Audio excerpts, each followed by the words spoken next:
My name's Chris. And I'm Kristie. This is the Washing Up Podcast, and Kristie's a little bit more Broadway than usual. Than usual. Than usual. I know, we have to say that. We're pretty Broadway. Yes. But, you know, there was a whole podcast the other day where I sang. You did. A lot. And so you've really set the bar high for this particular podcast. Well, to be fair, I've set the bar high because I was singing about our guest today. Ladies and gentlemen, Bertie, how are we going? Hello, everyone. First of all, thank you so much, Chris and Kristie, for having me on the show. I am thrilled, and I'm wearing my Tony shirt in your honor. Oh, Yay! yes, there's Tonys all over the place. I'm dressed like a Tony. You are dressed like the cake topper. It's fantastic. Or lack thereof. I was going to say, Kristie could have just stood on top of your cake. I would have loved that. Don't make it worse than what it was. Star Baker. Where's the cake? Under Kristie's speech. Star Baker right there. I think that works. So, obviously, it's been fantastic to have the show back, as we've talked about, but it must be especially fantastic for you, especially after all the sort of the time and the stretch, to finally get to see yourself on television. Absolutely.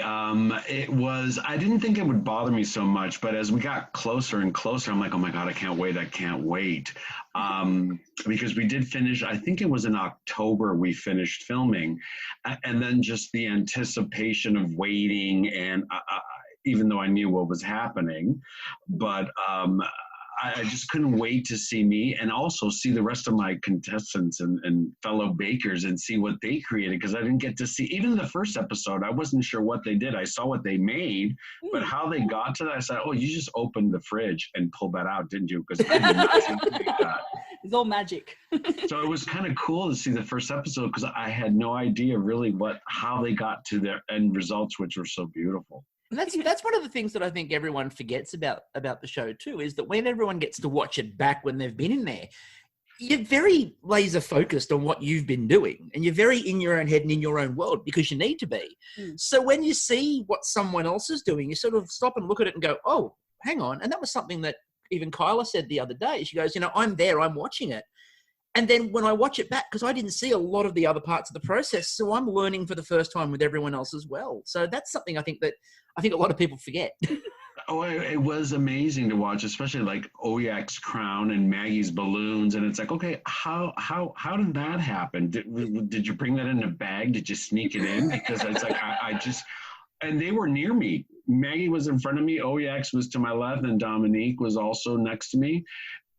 Again, I saw bits and pieces of what they did, but I hadn't a clue. I was just so focused on making sure that, I got everything I needed to get done. Yes. And not burning down the pavilion as you go. Yeah. That was probably not a proud moment of setting the place on fire, but hey.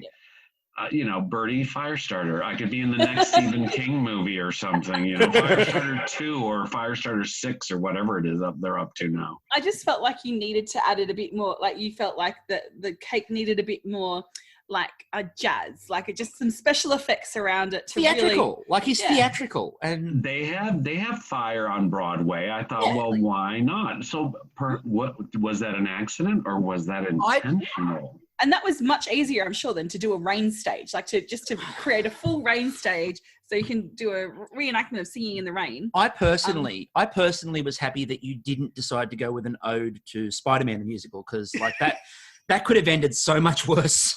Yeah, I can't imagine me on some kind of a harness slipping right from the back of the tent to the front for my judging. I think, I could have had more of a disaster than what I had. I think theatrical and a bit of smoke. Although again, my one criticism is that, the burning down, the idea of burning down the pavilion, and like we've seen bigger fires. Like yeah, and we were just watching one of the episodes of the Great British Bake Off, and I've seen all of them a million times, and I think, oh well, my little overflow wasn't so bad. At least I didn't toss it in the garbage like one of the seasons on the British baking show. So exactly. No tea towels were harmed. No tea towels. Yeah. all it added is a bit of a drama effect, really. But there have been bigger fires. But I think at that point I realized, okay, the Tony's out. as we saw this week, I mean, Sheldon went with like dry ice and stuff. So like that's the other way to do the effect without burning, just for future reference. I wish I would have spotted that nitrogen can. It's like, okay, I need a little drama here. Can I just borrow that and I'll just pour it in a pan and make smoke, but not literally burn the place down? Yeah. So of the weeks, in terms of everyone usually goes in with, and we talk about it a lot on the podcast over the years whenever we do it, but people quite often go in with, this is my week, which first of all is the wrong thing to say, because the second you say it, you're probably going home. The bacon gods just... But Murphy's Law, as soon as you say that, you're last on everything. Our advice, we've occasionally, given, we all often give advice that's unwanted to people who are going on to the show or thinking of going on the show. And our first bit of advice is always never, no matter how many times the producers might beg you to say it, never say, this is my week, because they're waiting to hold that clip. Yes. That's right. With that smiling face at the beginning and at the end, the sorrow. So, but the bacon gods just see that hubris and they're like, nope, that's coming off. but if you'd stayed, which week would have been your week? Which, in terms of which week would you have wanted to see in there? Would it have been a bread, or would it have been a biscuit, or would it have been tarts or whatever? What was the thing you wanted to cook? I didn't look past week one. Yep. But bread week would have been the week I really wanted to do. And it's funny because I was talking to Angelie and she said, I would have loved to have seen the Battle of the Breads, me and Larry. Oh, that would have been good. We would have paid for that. But I have to say, Larry's got some mad skills. I mean, Larry crazy. Larry would have just built like a structure around himself so you couldn't have seen what he was doing, because he could knock that up in 5 minutes. Like a little bread tent canopy kind of mirror a social distancing bread screen, complete with glass isomal panels, just to make sure. I now want this in my life. Like, this is like, come on, masks, fine, face shield, okay, but like a bread screen with isomal windows, that's fine. I mean, I'm surprised Larry could have built like a little life-size bread Larry, with like 30 different kinds of breads for him, and just a little statue of Larry. He could have gone to the bathroom, had some lunch. I was about to say, Larry decides he needs a break, so he makes a Larry bread version and walks out. Yeah. Just with like a little sort of two-way radio built into the bread. So that's he correct. Talk to people. That's right. He would have just absolutely built a life-size structure, and in 10 minutes, of course, while he's making pretzels and something else. He's out on the deck in one of the chairs, lazing back, while Bread Larry is at the bench, just sitting there going, yes, no, I'm cooking really hard. This is really difficult. That's right. And I'm sure he could probably take his mic off and somehow get a two-way mic and just pipe his voice right through to Bread Larry. That'd be good. At the end of the day, Larry, you're so tan. Why? Oh, the oven was extra hot or something. Just totally would have been fooled completely. But yeah, Bread Week, I was really looking forward to Bread Week. That's what I enjoy doing the most and what I'm best at. And knowing that Larry was, now that, we've gone through the process, it would have been kind of a fun battle of the bread of the two oldest bakers of the breads. What's your favorite bread to make? What's your go-to? Oh boy, I really like challah bread. Ooh. Nice. And sourdough. I have a sourdough going. As a matter of fact, later tonight I want to get it set up so I can bake a nice loaf of sourdough tomorrow. But yeah, I love all sorts of bread. Of course, I don't know if it's technically a bread, but you do make a dough for it. But I would say cinnamon buns are pretty up there too. Oh no, that wins. That's fine. I will count that as bread simply because. Yeah, there's yeast involved in rolling and proofing, so it's a process. Look, if we can count pretzels are bread. I know pretzels are a weird bread, but yummy pretzels. Yes. So yeah, Bread Week would have been fun. It would have been fun to go against Larry and have a little friendly competition. And see what we could have done. But it's rare when you see a baker have three in one episode, three almost perfect bakes. And Larry did really, really well on all three. It was amazing to watch what he produced, especially in the tent, and I'm sure it wasn't the coolest day once the sun came up. Yeah, no, that's always the thing that amazes me whenever there's a bread week in there. And again, obviously, not being in there for bread week, watching it though, but having been in there, the idea of the temperature in that pavilion, basically, I mean, it's a human proving draw. Yeah, impacting the way that everything rises and impacting the way. Did you find, even in just your first week, how did you find like the condition within the pavilion in terms of like, did it impact the way you were making things? Was the temperature different in terms of what you were expecting, setting and things like that? Well, for me personally, I think it opened up every sweat gland in my body. First of all, I have never perspired so much. As a matter of fact, one of the producers asked me, "Did you think you ever would sweat so much in the tent?" And I'm like, "Oh my God." But I didn't find that the conditions necessarily affected. I think with the buttercreams, they were a little softer than they would have been. And anything that you were trying to chill, whether it be mousse or anything like that, they were a challenge just because of the temperature. But, for the most part, we just kind of trudged along and try to make the best of it. And once you got going, you really kind of forgot about everything else. I have an idea then for the producers, is that they then have a stack of birch twigs and an ice plunge pool for after the tent. Yeah, I'm thinking even a bucket with ice. I'll do the ice challenge right in that tent if necessary. Put a little drain out. Because towards the end, there's 10 ovens going, a bunch of cameras, lots of lights. You're running around crazy. So yeah, but it was exhilarating. And again, once I forgot about how fact that I was sweating so much, I thought, okay, this is pretty cool. Let's continue. Also, just going back, do you have a name for your sourdough starter? Because Liam... I don't have a name for her yet. I used to have one, and we named her Sourdough Starter. But she had an untimely passing. I don't know what I did with that one. I don't. But so I've started a new one, and she is yet to be named. So any suggestions for naming the new sourdough starter, I would gladly love to see what those would be. Well, there we go, everyone. Get in on the comments on the bottom of this. I thought about Lola in honor of Kinky Boots, but that would work. It's like a great name. Yeah, I think Lola sounds like a great name for a sourdough starter. Although, some Lola in my dough. I was going to say, but you went with that. You went there and you went with Kinky Boots. I want Lola in my buns. You went there with Kinky Boots, and all I did in my head was whatever Lola wants, Lola gets. So that's where I went, and it still works. Right. It still works for a sourdough starter as well. I think so. Let's get to Broadway, shall we? Yes. We'll come back. We will come back to the pavilion. We will come back to baking. We'll come back. But we've got to get to the crux of the matter. Now, obviously, you decided to go with a showstopper that was in honor of the Tony Awards. That is correct. So, which first of all put me into a bit of a nerdgasm, and then secondly, once that had happened, put me, as people heard on the podcast, into a run of songs just working Bertie. Which I appreciated all of them. You have to understand, he comes from a family of I come from musical theatre family. Theatre family. From his mum, aunts, his mum and dad met in musical theatre. His grandparents. Oh wow.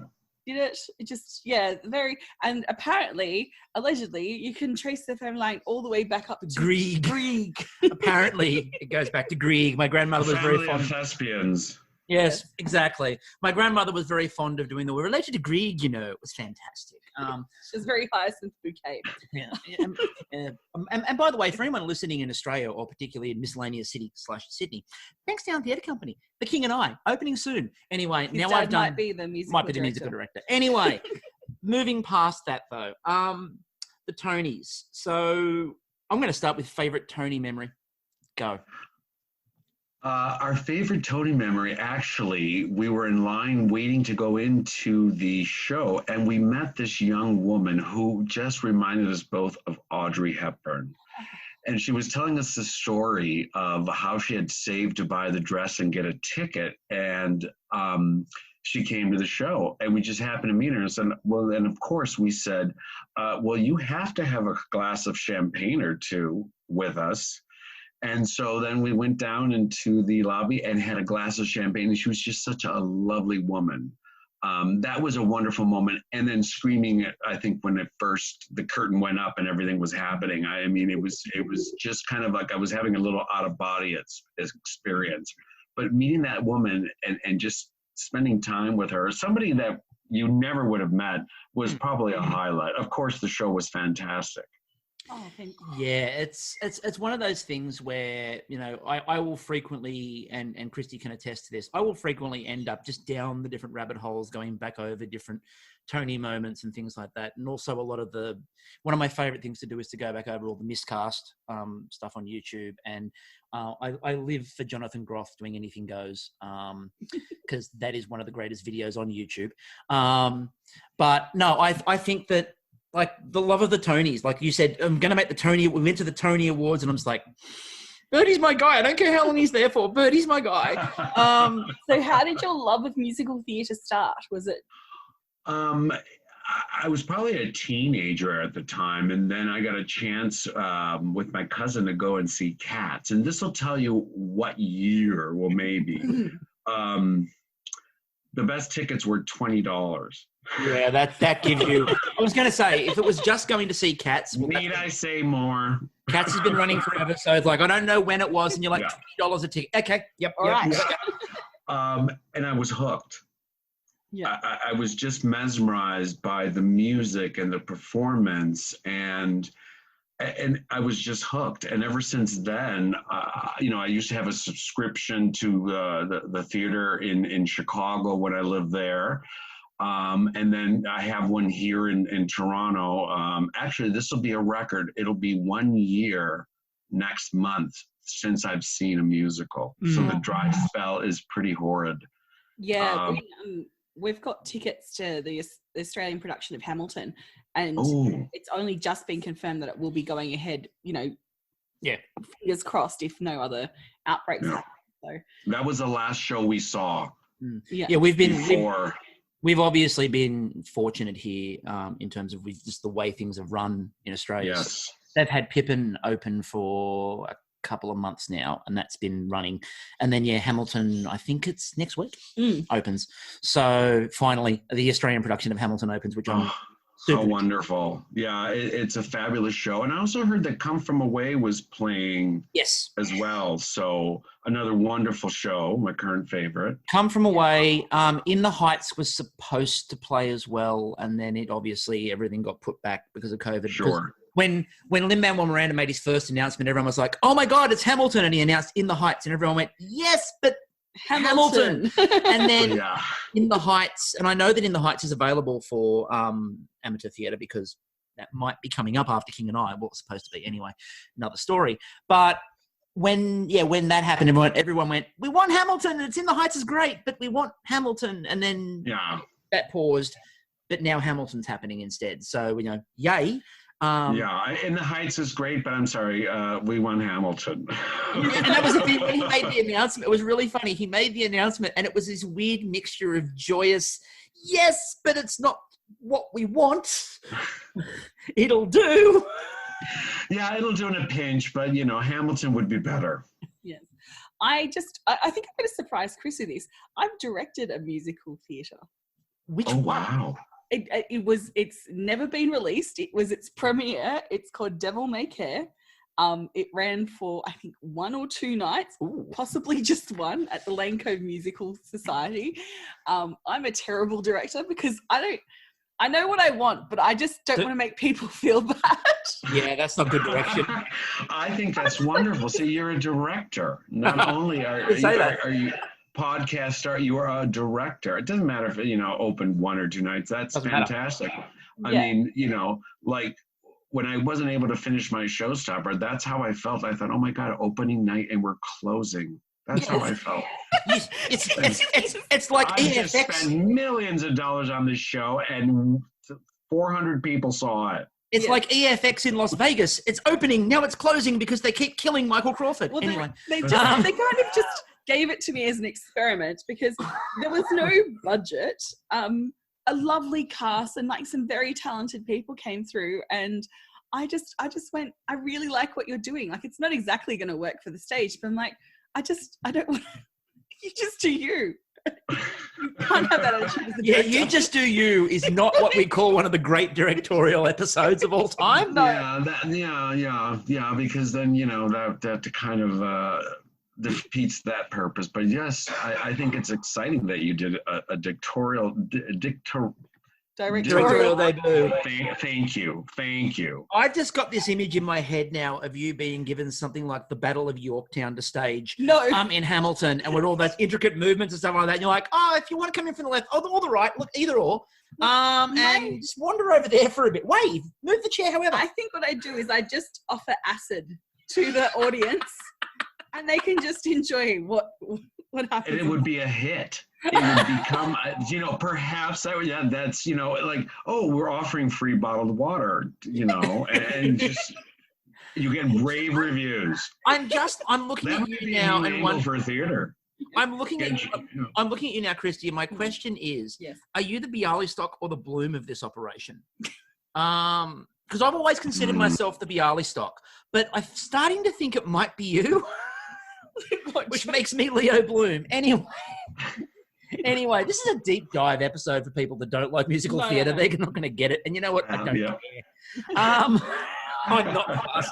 We'll get back to baking eventually. But so this is the thing, because obviously you went in with the idea of the Tony Award on top. As I said in the podcast, what I would have wanted to have seen had you managed to pull that off was then a little miniature fondant Neil Patrick Harris just swinging off the Tony. When I heard that on the podcast, I'm like, brilliant. That would have been get a little motor and just have him somehow spin around the Tony and just have it set so it stops for that classic shot. Yeah. I thought that was brilliant. I'm like, where were you when I was creating this? Well, I would have gone bigger. I would have gone you need 100 Newsies. I was about to say the biggest problem you would have had was crafting all the Newsies to fill the stage, because that would have been the bigger issue. That's right. Or like a chorus line kind of thing. Now that would have been cool to just, little animated feet kicking, little fondant feet kicking away. You can't do a normal chorus line. You have to do the one from the Tony Awards where they celebrated chorus line breaking the record, where they brought all of the casts back and filled the theatre. And that would have taken forever. I don't know if you could have got that done in the time. I'm pretty sure 4 hours would have been a push, but hey, I would have loved to have tried that. I mean, just like the record breaking chorus line. I mean, how much fondant would I have had to make? Look, I think color and... but that, and again, get them animated. That would take in, the season to a new level. If I got Larry's got a motor somewhere. Larry's got a motor. I was going to say, just grab Larry. I am pretty sure Larry has either fireworks, a motor, or a combination of both in he made a France board, for God's sakes. I brought an old plate that I had to dust off and I thought was pretty. So, and a tennis racket, so I mean, it's like, Larry, I didn't make my showstopper, my plate to show the judges. I just found something that was kind of pretty, dusted it off, and hope for the best. I really feel we could have a Bake Off and a Make It crossover, because we've got like Larry, and then there's Kate the blacksmith from British. But there's quite a number of people who are quite handy. There's Ian the other year in British who made every single thing that he brought in himself. This is very plausible. I don't mind this idea. I'm quite on board with it. Make it and cake it. Make it and cake it. You're welcome, proper television. And they have to do everything. I think, forget giving them sugar and flour. Mill it. Grind it. I mean, but again, Larry will win that. He's got a mill. I am sure that I can't imagine what his luggage bill must have been with all of that stuff. And I'm sure that Air Canada, whoever he came on, would not ship his cow to get the fresh milk for the show. I'm now imagining an Edwardian farm style make it and cake it. It's like full-on layers, like 30 layers of clothes and the ovens. I think he or she who does not pass out wins the challenge. Now it's linking in again. I like this idea. We are combining all reality shows into one. In And now such I a want to throw brilliant- in Bling Empire, and the judge is Anna from Bling Empire because she's hilarious. That could be fantastic. So here's what we need now. All of this goes together. Look, proper television. The three of us will take a cut of whatever you come up with on the show. That's fine. And we can be executive producers because then Kristie's a director. So That's now right. she's an executive Costs producer. are down. There you go. Exactly. You're welcome. We are helping everybody here. And even throw a little Project Runway, or you have to make your clothes too before you go. You have 2 hours. Go ahead. Yes, you Design. turn up, and before you can even go and start anything, you have to make the outfit first. That's right. Oh, I mean, that's- just think of it. You know, it could combine all reality shows into one. You know, who's the ultimate reality person? Bake, cake, and make. You know. And then they've Because got you to have Don from Australia coming to make his aprons. Yes, Like, Don can make his aprons. And then, after all of that, they have to drive the cake to a destination. There's Canada's Worst Driver covered. You've got it all sorted. This is fantastic. We've got this show made. And just put all of them in a house together, and then you got Big Brother and all that stuff covered. So, you know, and then you have to sing. And then make them eat bad bakes. Then you got Survivor, because don't they always eat weird stuff on that anyway? So you can just make them eat really bad, gross food. So you've got like 10 shows covered. Think of the savings in production costs. I know. and in a COVID, COVID reality is like, you only have to then look after one cast and one crew. I've got That's hang on. right. I've got the last part of That's this show. right. The last How part of this very show. COVID forward. The last part of this show is that it's not in the pavilion. It's a specialist building, and Mike Holmes and family come in to build it.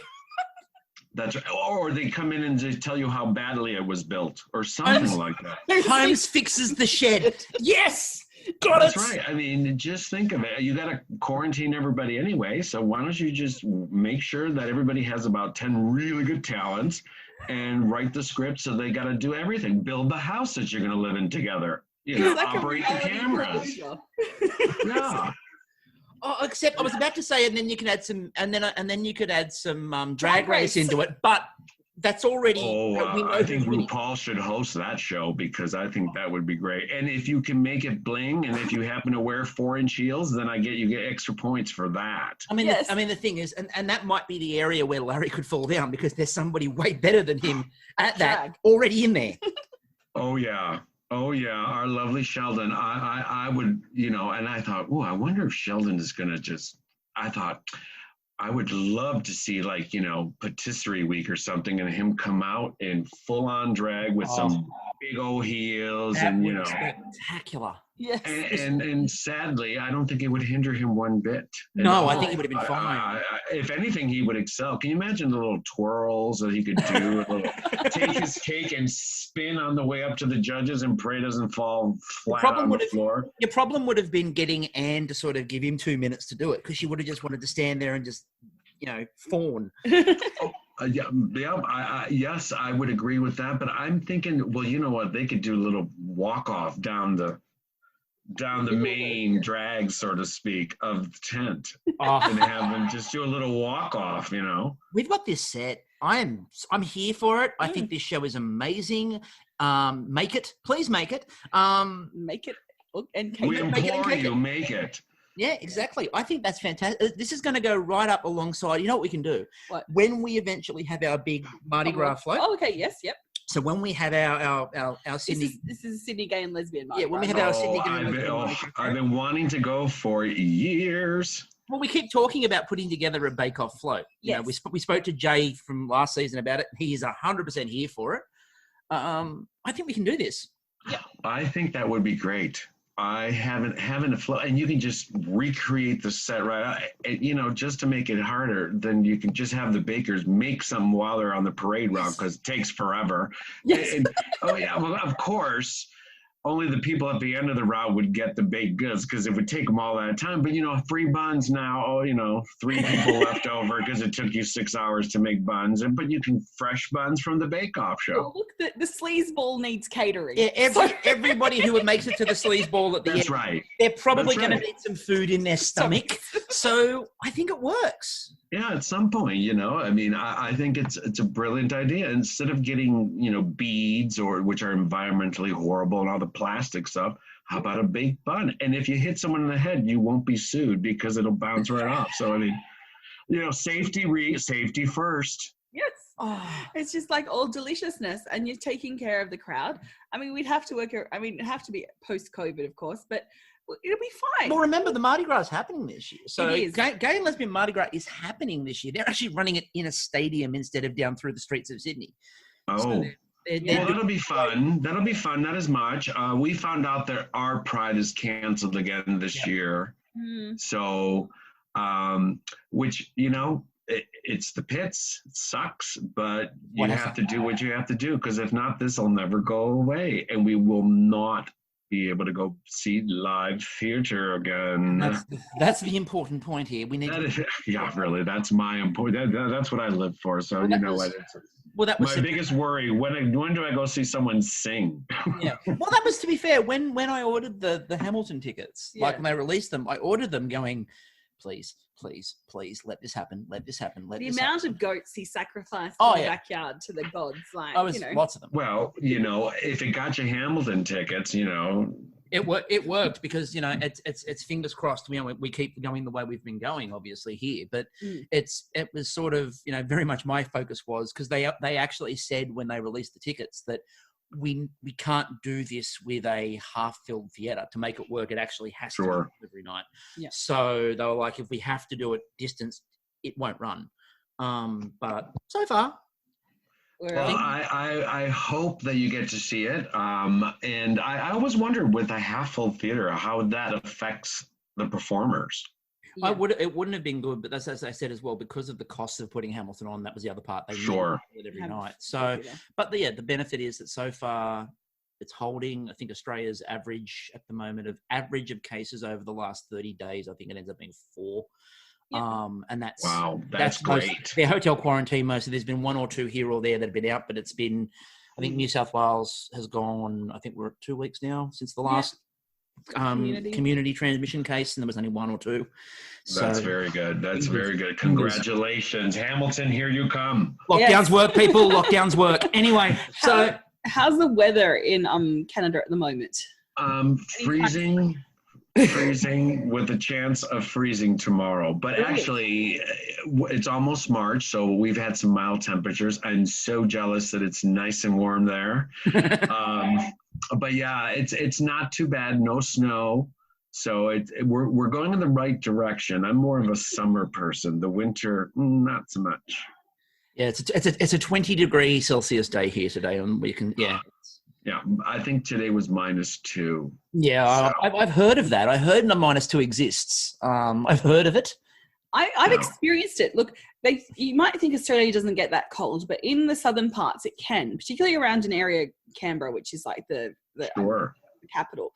And when I was about 15, went hiking down in Canberra, and it was like what's it called? Not Duke of Edinburgh, something like that. Yes. Anyway, we had to make bivouacs to sleep under, just those tarps, and it got that cold. We had a thick ice on the next day, so we wrote the word Club Med into the ice and took a photo. It was. It's all about the visual. Oh, Club Med. Oh, I feel warm all of a sudden. Exactly. Tropical and balmy is how I feel right now. That's right. So, yeah, but luckily Birkenstock season's coming. So, that's, and I always tell the summer how good it's been by my Birkenstock tan. I have the darker the stripes on my feet, it's a good summer. It was a good one. It was a good one. Yeah, last summer, not so great. Because there's an El Nino at the moment. We've had a pretty mild summer, but it's really welcome after last summer where everything was on fire. That's right. We had everything on fire, and everything stopped being on fire right in time for COVID. It was perfect. Yeah. And I was not responsible for that fire, only the one in the tent. Thank you. I really appreciate that. So, I mean, I don't make a habit of starting those. So let's get there. Let's break that down. So, we have to get there. What? Fire? The fire. We have to get But we've already spoken about the fire. Not enough. So, not enough. It's a therapeutic moment. It's a therapeutic moment. It is. I feel like it's very cathartic to discuss the fire. And especially to preface this with the fact that he's already gone back and watched and gone, you know what? It wasn't actually that bad in the scheme of burning things. It looked worse than it actually was. Lots of smoke, but nothing else caught on fire. it's one of those things. It happens in every season at least once, usually more than once, where we usually put it on the game card. It was on the game card this week, not last week, which is the I turned my back for 1 second disaster. And I'm assuming that's what happened with you. You turned your back for a second, looked back and went, oh God. Absolutely. And as soon as I saw it, and I said, fuck. And I looked at it. I'm like, when did I put that there? It's like, okay, I don't know how I got there. I know I poured all the fixtures to go into the mirror glaze, and then it's cake icing time. Completely forgot about it, and it just happened so quickly. And I love the shot. I'm just gonna leave it on here for 1 or more 2 minutes until. Well, obviously you saw what happened. I completely from that 1 to 2 minute shot there to the boil over, I don't know, it was a span of maybe 3 or 5 minutes or so. And by then it was like, But as we've said to you though, it's the whole, up there with the whole, you never say, this is my week. It's whenever you say, I'm just going to leave this here for a minute and it will be fine. Yeah, that's usually not the case. Yeah, that's, it's like when you see the oven door, I'm going to leave it in there for a minute. You better set a timer or else you're redoing it, because time sped up. Actually, time speeds up to another dimension. I was going to say, I suspect that when you're in a challenge, it's already like you know time, and you know how time exists, obviously. And then you start with the TV show, and time is double time. Look, the pavilion is essentially like the TARDIS. It's all wibbly wobbly in there. It's very absolutely, yeah. And things you've made a million times and practiced a million times. For some reason, you look at the recipe and you start making it, and your brain is not processing anything you're reading. You just completely forget everything, and then God forbid something goes wrong. Dun dun dun. Yeah, it throws everything off. The thing is, as I've said before, though, it's going to happen at some point. It always happens at some point. It's just, again, it's the unfortunate who. It was like a couple of seasons ago, and we were talking about it being warm in there and doing something like a mousse. And poor Pierre a couple of seasons ago, who went with the mousse. Right. And the second he lifted up, it just went everywhere. And that's right. Oh. Yeah. And it's, it was heartbreaking, but, what a great time. It was just fantastic to be in that tent baking, and the other bakers are fabulous. I had such a wonderful time meeting them and being able to interact with them as much as we could. And have you kept in contact with the other bakers since? Oh yes, we have a little WhatsApp group that we chat just about every day. We ask questions, share recipes, show each other what we're making, what's going on. So and that's been a real treat, because they're wonderful people. So I'm really grateful to have been able to meet them. And from what you got to see, once you then got to sit down and watch the first 2 episodes, obviously, what impressed you? We'll leave Larry's last week out of it, because I don't want to give him a big head. We'll throw the curve. Yeah. But outside of that, what else has really sort of stuck with you and you're going, oh my God, that's amazing? Well, it's funny because I have watched all the other seasons, and all the bakers on all the seasons are fantastic. But as I looked around after the signature bake at everyone's finished product, I'm like, wow, the game's been up to quite a bit. Everyone in that tent is so talented, so creative. From crowns on the first day to balloons to Tanner's water lily cake. I know. Mahoney made edible moss. What is that? What is edible moss? So that Mirror Glaze challenge was amazing, and as I said, it's a great one to start with for the visual. But also, it was just great to see the quality of the Mirror Glaze. I mean, even without your Tony, the Mirror Glaze still works spectacularly. Thank goodness. I know. But then when they're doing all the Mirror Glazes, and you're like the Tanner one, oh my God, I can't believe the lilies. That's incredible. That's incredible. Then Oyx comes up with something that looks like it was just printed. And you're like, exactly. How did you do that?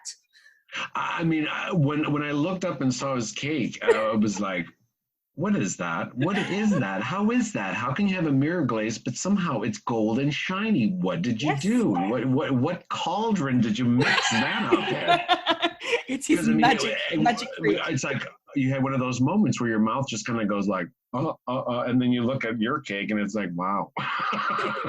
But he was incredible. He is so talented, and that cake was just absolutely gorgeous. Probably one of the best cakes I've ever seen on any of the baking shows. It was really for week one. That was pretty spectacular. And the moment when Rafakat came up to help you, like that just pulled at everyone's heartstrings. Oh yeah, I mean that.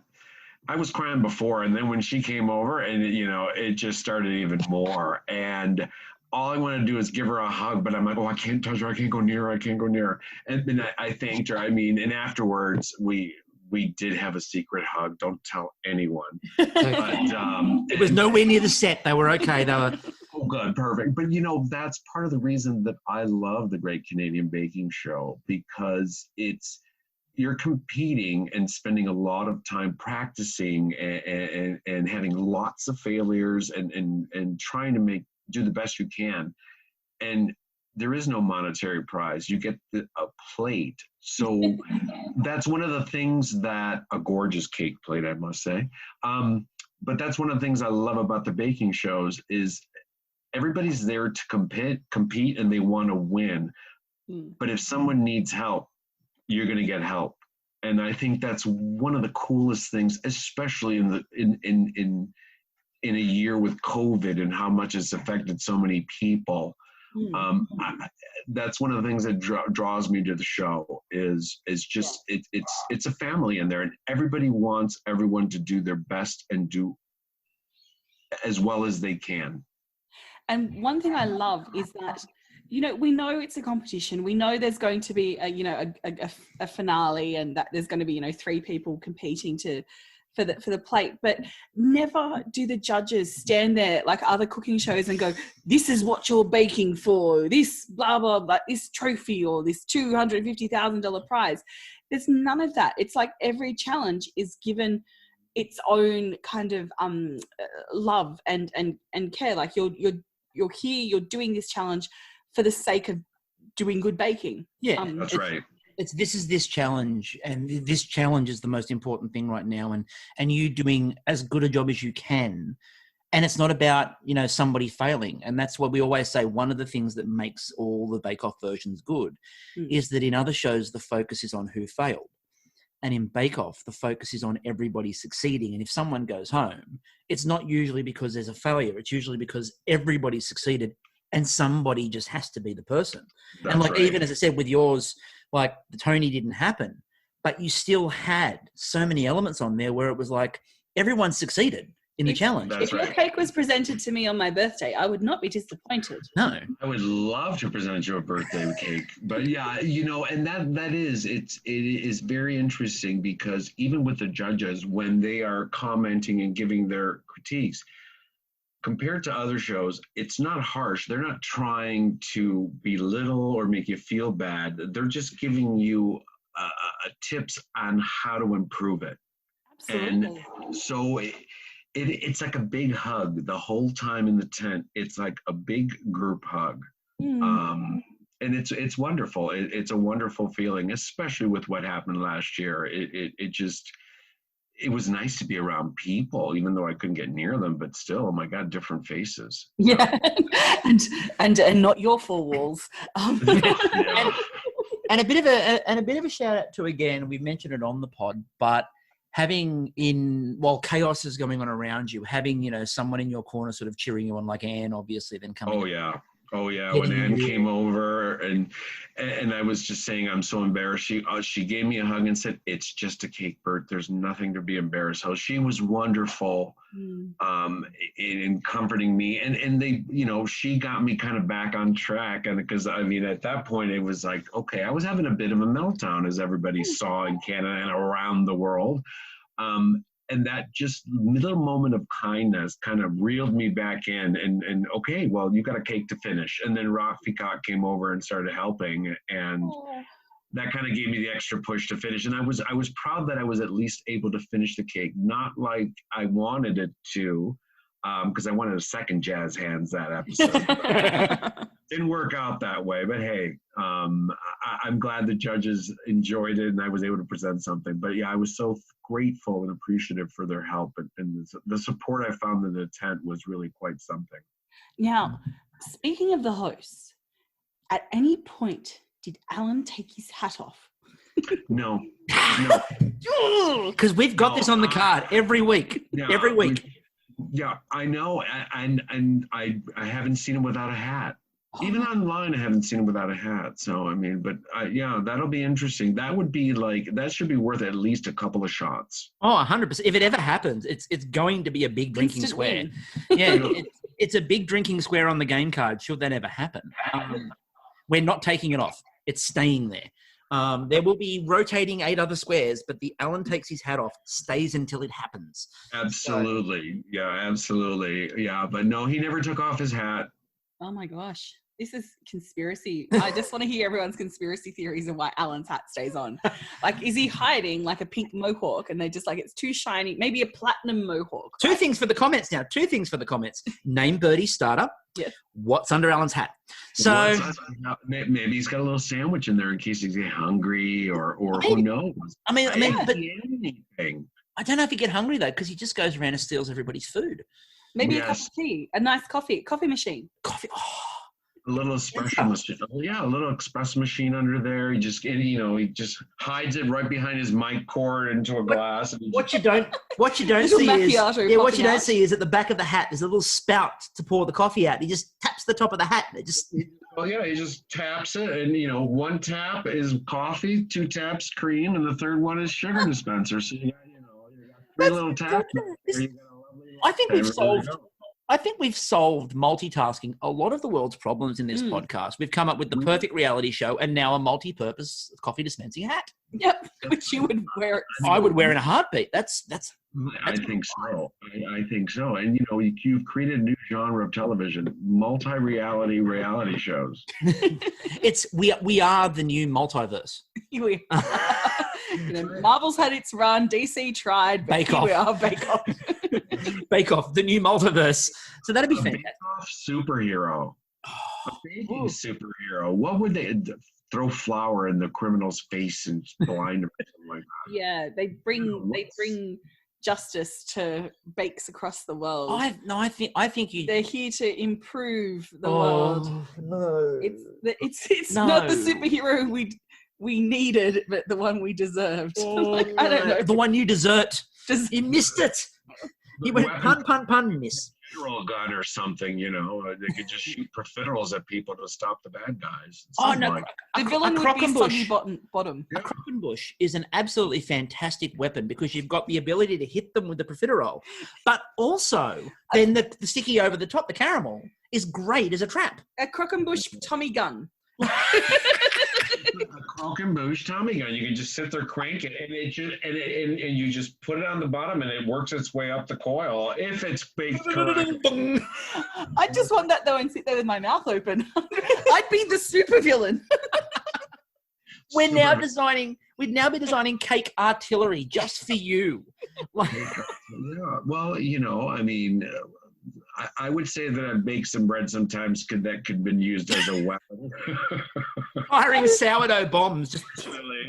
I remember explaining to, because I worked with people with disability, and we were baking for a while, and we were making scones, and this new person was coming to help us, and I'm explaining to quite a young person, like, you can't overwork the scones because it'll turn into rock cakes. They were a bit, no, I know what I'm doing. Anyway, my group had these beautiful scones, and deliciousness abounded. They got theirs out of the oven, and I'm sure that we could have got sued for the damage. The hockey puck of scones.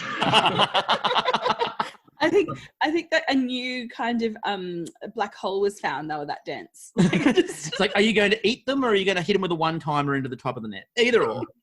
Are they baked goods or weapons? Well, again, given our current conversation about the profiterole Tommy gun, who knows? Could be either of them. I think you're onto something. You know? I think we're set. Bad scone bazooka. Federals, you know, you can just shoot them out to the masses, you know. Especially if you're busy, a busy bakery might love that. You can just shoot them out the door to the customers, and you know. Who wants them? Who wants them? Everybody, everybody. You guys are forgetting the Mardi Gras float. This is how we're going to dispense the bakes. Oh my goodness. Of a t-shirt cannon. You know, your genius will not be recognized in your lifetime. No. That is a brilliant idea. Just make a huge, you know, a big one that can just show out, you know, like the biggest croquembouche in the history of the world. And then Land flinger. Everybody else is firing glitter bombs over Mardi Gras, and we're firing cakes. And custard, which of course the crowd would love. Oh, the crowd would have just adored custard flying everywhere. If we can just get Alan to come out, he can dispense coffee to go with the bakes. There you go. We'll have a little cafe on wheels, make some cash out of it too. Forget the foam parties. No. Custard parties are where it's at. I think there's an audience for that. I think there's definitely an audience for that. Much like there was an audience for the Great Canadian Baking Show. That's a segue and a half. Thank you so much, Bertie. This has been such a treat to get to have a conversation with you finally. Well, thank you so much. It's been an absolute pleasure. I'm thrilled. I'm glad you enjoyed my short stay on the show, and I can't wait to listen to your podcast for the rest of the season. I'm a new listener, and I'm hooked now. Jazz hands all round. Yeah, you'll have to throw in a jazz hands on there if you ever think. Just go like that. You don't even have to say anything. No, just do it. Yeah, just do a jazz hands in my memory. Whenever you do jazz hands, Bertie will appear. So thank you, Bertie, for your time. It's been absolutely fantastic. Until next time, I'm still Chris. And I'm still Kristie. And we will catch you all later.